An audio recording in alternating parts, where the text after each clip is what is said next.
Bonjour à tous, c'est Pierre-Marie, French by Ear, Fransogo no Kikitori. Bienvenue dans un nouvel épisode de mon podcast niveau intermédiaire. Il y a quelques jours, je suis tombé par hasard sur une présentation vidéo d'un homme d'affaires américain, un vrai businessman, qui s'appelle Alex Hormozi. Il a beaucoup de succès visiblement dans les affaires. Et le thème de sa présentation, c'était les 5 phases, les 5 étapes qu'un entrepreneur, qu'un chef d'entreprise traverse avant d'arriver au succès.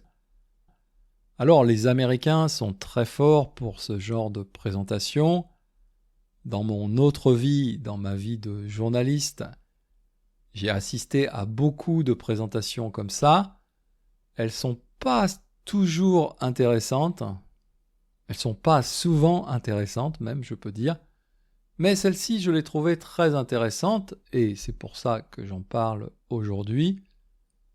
En particulier parce que cette explication des 5 phases du succès dans le business, eh bien, à mon avis, elle est totalement valable pour tout type de projet et notamment des projets de loisirs, comme par exemple apprendre à jouer de la musique, ou des projets d'apprentissage d'une langue étrangère, comme au hasard le français. Pour que vous puissiez mieux suivre cette explication, j'ai fait un petit schéma, un petit graphique, avec une belle courbe dessinée à la main, que vous pouvez regarder en écoutant ce podcast. Sur l'axe vertical, il y a le bonheur, la joie que l'on ressent en faisant ce projet. Et sur l'axe horizontal, bien sûr, c'est le temps. Alors, quelles sont les 5 étapes avant d'arriver au succès dans le business ou dans l'étude du français ? Eh bien, la première étape, selon Alex Hormozi, c'est l'étape de l'optimisme inconscient. Ça veut dire qu'on commence une nouvelle activité, on commence un nouveau projet, on a plein d'idées, peut-être on s'imagine déjà dans la phase du succès alors qu'on vient de commencer, peut-être qu'on s'imagine déjà parlant presque couramment une nouvelle langue qu'on vient de commencer à apprendre.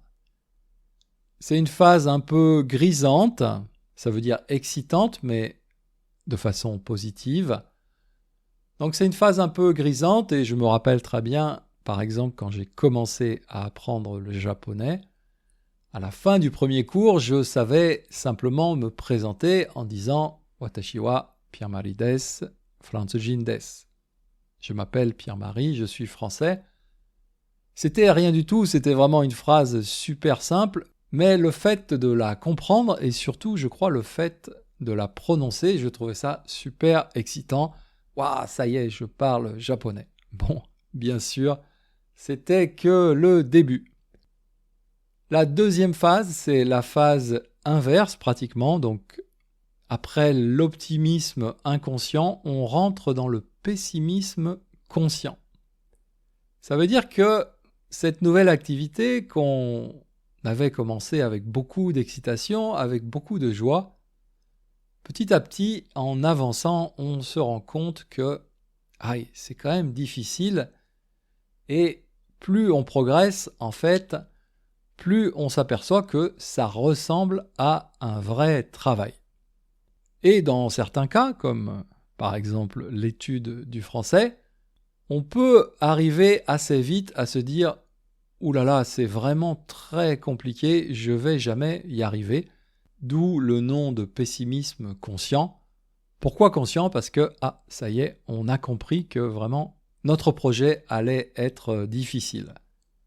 En français, cette phase numéro 2 arrive très très vite parce que très rapidement, vous faites face à des choses assez difficiles comme les noms masculins, les noms féminins, les accords qui dépendent du masculin, du féminin, le passé composé, là aussi les accords du passé composé, les verbes pronominaux. Quoi d'autre ? la prononciation avec toutes ces lettres qu'on écrit mais qui ne se prononcent pas. Tout ça, c'est des choses qu'on découvre très vite. En fait, on est toujours à ce moment-là dans le niveau A1. Et par expérience, je sais que déjà dans cette phase numéro 2, il y a des personnes qui abandonnent leur projet et qui se disent non, vraiment, c'est trop compliqué, le français c'est trop difficile. Mais heureusement, la plupart d'entre vous continuent et arrivent donc dans la phase numéro 3, dans la troisième étape de ce parcours, qu'Alex Hermosi appelle en anglais « The Valley of Despair ». Donc si je traduis en français, ça veut dire « la vallée du désespoir ». Effectivement, c'est un titre qui fait un peu peur. Une vallée, je pense que vous savez, mais donc une vallée en français, c'est cet espace en général très long entre deux montagnes. Dans les Alpes, par exemple, il y a beaucoup de vallées qui sont non seulement très longues, mais alors qui sont aussi particulièrement en hiver, qui sont très sombres et très froides. Donc tout ça pour dire que déjà dans la vraie vie, traverser une vallée, c'est pas forcément une partie de plaisir, mais quand on est dans un projet comme ça, quand on étudie le français, la vallée du désespoir, ça peut être vraiment très long et très difficile. Alors dans la langue française, dans l'apprentissage du français, qu'est-ce qu'on trouve dans cette vallée du désespoir ? Eh bien, on continue à trouver une grammaire française très difficile, une conjugaison aussi vraiment particulière avec beaucoup de temps. Il y a le subjonctif qui apparaît, présent, passé, qu'est-ce qu'on a, le futur antérieur, le passé simple, etc. La conjugaison française, c'est un peu comme les poupées russes, les matryoshka. On croit que c'est fini, mais non, il y a encore toujours une petite poupée, encore plus petite, encore plus difficile à attraper à l'intérieur. La conjugaison française, c'est infini et c'est une grosse part de la difficulté. Donc dans cette phase numéro 3, dans cette longue, sombre, froide vallée du désespoir, beaucoup de personnes vont simplement abandonner le français ou leur projet en général et passer à autre chose. Personnellement, cette expérience d'abandonner un projet dans la vallée du désespoir, je l'ai vécu plusieurs fois dans l'étude des instruments de musique. J'ai essayé plusieurs instruments de musique, le piano, la guitare, le saxophone, qu'est-ce que j'ai essayé d'autre ? La batterie. Et à chaque fois, c'était la même histoire. Phase 1, ok, optimisme inconscient. Phase 2, oulala, c'est un peu dur. Et phase 3, vallée du désespoir. Non, c'est trop dur, j'arrête. Et je reprends depuis la phase 1 un autre instrument de musique. Donc c'est souvent, malheureusement, ce qui arrive. Alors vous, si vous écoutez mon podcast niveau intermédiaire, à mon avis, vous êtes soit à la fin de la vallée du désespoir, soit déjà dans la 4e phase dont je vais parler dans quelques secondes. Qu'est-ce qu'il faut faire dans la vallée du désespoir ? Eh bien, il faut bien sûr s'accrocher, il faut serrer les dents, il faut, à la japonaise, gambaranakia sûrement. Ça, c'est important. Avoir une routine quotidienne, s'accrocher, avoir confiance en soi, avoir confiance dans le fait qu'on va sortir à un moment donné de cette vallée du désespoir. Le bout du tunnel n'est plus très loin. Il faut donc s'accrocher, mais il faut aussi essayer de trouver des moyens de s'amuser dans cette vallée du désespoir. À mon avis, pour ça, il y a 2 choses importantes. La première, c'est peut-être s'éloigner un peu de la grammaire, des méthodes de français, et consommer, c'est-à-dire lire, écouter, regarder du contenu en français qui nous intéresse, qui nous passionne ou qui nous amuse. Ça, c'est la première chose. Et la deuxième chose, à mon avis, qui est souvent un peu négligée maintenant, parce qu'avec Internet, on peut très facilement étudier tout seul. Mais en fait, dans la vraie vie, comme dans des projets comme ça au long cours, ça veut dire des longs projets, l'isolement, la solitude, c'est pas une bonne idée. Cette longue vallée du désespoir, vous la traverserez plus facilement si vous la traversez avec d'autres personnes. J'enfonce un peu une porte ouverte en disant ça, c'est une évidence, mais quand même, c'est important. Donc si vous le pouvez, essayez de vous regrouper avec d'autres personnes dans votre étude du français. Vous pouvez faire ça en vous inscrivant dans une école, en vous inscrivant sur des groupes de discussion, sur Internet ou dans la vraie vie. D'ailleurs, j'en profite pour vous dire ici que j'organise maintenant des cours de conversation en français par petits groupes de 4 et par niveau. Donc, si ça vous intéresse, n'hésitez pas à aller voir sur mon site frenchbyear.com.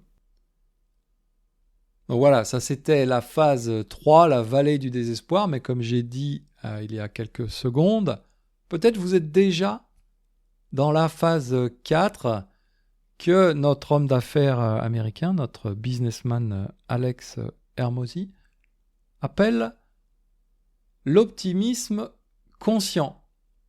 Et oui, on a traversé la vallée du désespoir, donc là, on n'est plus du tout dans l'inconscience.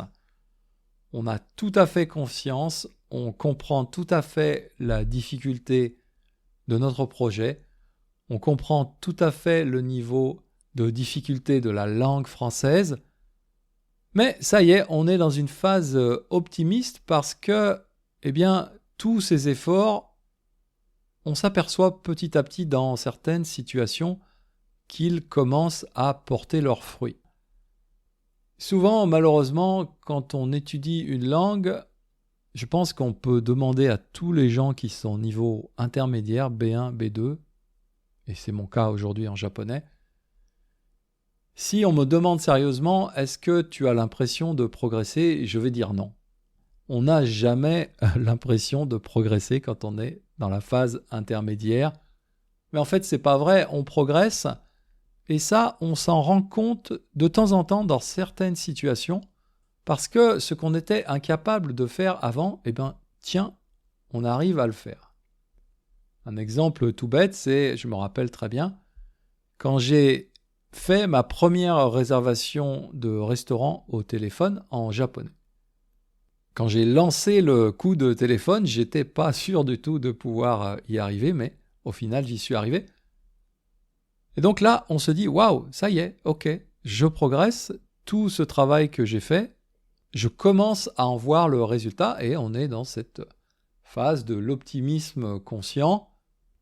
Alors ça peut être aussi, par exemple, vous écoutez des podcasts, vous comprenez de mieux en mieux, ou vous regardez un film français. Avant, vous aviez l'impression de ne rien comprendre du tout, même après 2 ans d'études peut-être. Et là, cette fois-ci, j'ai compris un peu mieux, j'ai compris la moitié à peu près. Ou vous rencontrez par hasard un Français dans la rue à Tokyo, je ne sais pas, et puis vous aidez ce Français à trouver ce chemin en français. Quelque chose que, évidemment, vous ne pouviez pas faire avant. Peut-être que même à ce moment-là, vous n'aviez pas conscience que c'était possible. Mais voilà, c'est comme ça qu'on avance et c'est comme ça surtout qu'on se rend compte de nos progrès. Et là, c'est le bonheur puisque dans notre courbe jusqu'au succès, enfin la courbe commence à remonter dans cette 4e phase d'optimisme conscient. Et bien sûr, la 5e et la dernière phase, qu'est-ce que c'est? C'est le succès, c'est-à-dire que ça y est, vous êtes arrivé à votre objectif de départ. Je pense que pour la plupart d'entre vous, l'objectif, c'est pas forcément de devenir un expert de la langue française, de parler un français absolument parfait. à mon avis, l'objectif de la majorité des personnes qui apprennent le français, c'est simplement de pouvoir communiquer naturellement, échanger naturellement avec des Français, même si c'est avec quelques fautes et quelques imperfections qui, en plus, souvent sont assez mignonnes. Voilà, en tout cas, je vous souhaite seulement ça, c'est-à-dire le succès, arriver à votre objectif. Si je peux vous aider un peu avec ce podcast, j'en suis très content. Et je termine donc là-dessus pour aujourd'hui en vous disant à bientôt, Mata Jikai.